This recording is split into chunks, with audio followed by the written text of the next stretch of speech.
गांव के डोंडिया खेड़ा में खजाने की खुदाई शुरू ही हुई थी कि केंद्रीय मंत्री चरणदास महंत ने केंद्रीय संस्कृति मंत्री चंद्रेश कुमारी कटोच को चिट्ठी लिखी थी। अपने खत में मंत्री चरणदास महंत दो और जगहों पर खुदाई करवाने का आग्रह उन्होंने किया था इस चिट्ठी में। साथ ही अपनी चिट्ठी में उन्होंने ये भी कहा था कि खुदाई से निकले 4000 टन सोने को एयरलिफ्ट करने के इंतजाम भी किए जाए।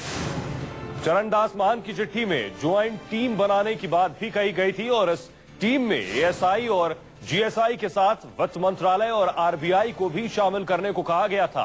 मंत्री जी ने यह भी कहा था, अनुरोध किया था कि इस सोने को सुरक्षित निकालने के लिए वायुसेना के हेलीकॉप्टर का इंतजाम भी किया जाए।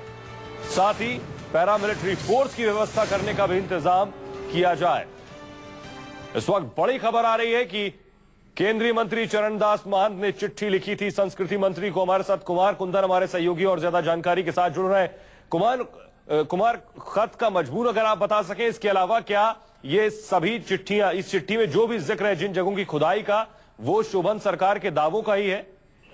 बिल्कुल। सबसे पहले मैं आपको बताऊं कि पहले डोंडिया खेड़ा से सपनों के सोने के सपनों की शुरुआत हुई और उसके बाद ये आदमपुर होते हुए ये अब चौबेपुर तक पहुंच चुका है। और जैसा जैसा सबसे हैरानी की बात यह है कि जैसा जैसा शोभन सरकार कहते जा रहे हैं वैसा वैसा चरणदास महंत करते जा रहे हैं। और एक तरह से केंद्रीय मंत्री होते हुए इस तरह की चीजें, और इतना ही नहीं, उन्होंने आरबीआई के गवर्नर को भी इस बाबत पत्र लिखा है केंद्रीय मंत्री के अलावा।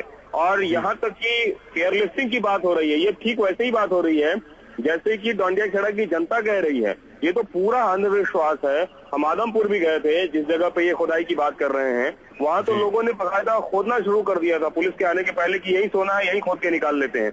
तो ये कई सारी चीजें ऐसी हैं जो अपने आप में हास्यास्पद है। और उससे भी ज्यादा हास्यास्पद इस बात को लेकर है कि कैसे ये लोग इतनी बड़ी चीजों को मानने को तैयार है, वो भी तब जब एएसआई और दूसरी सर्वे, आदमपुर की बात बता रहा हूं मैं आपको, वहां तो कुंदन, शायद यही वजह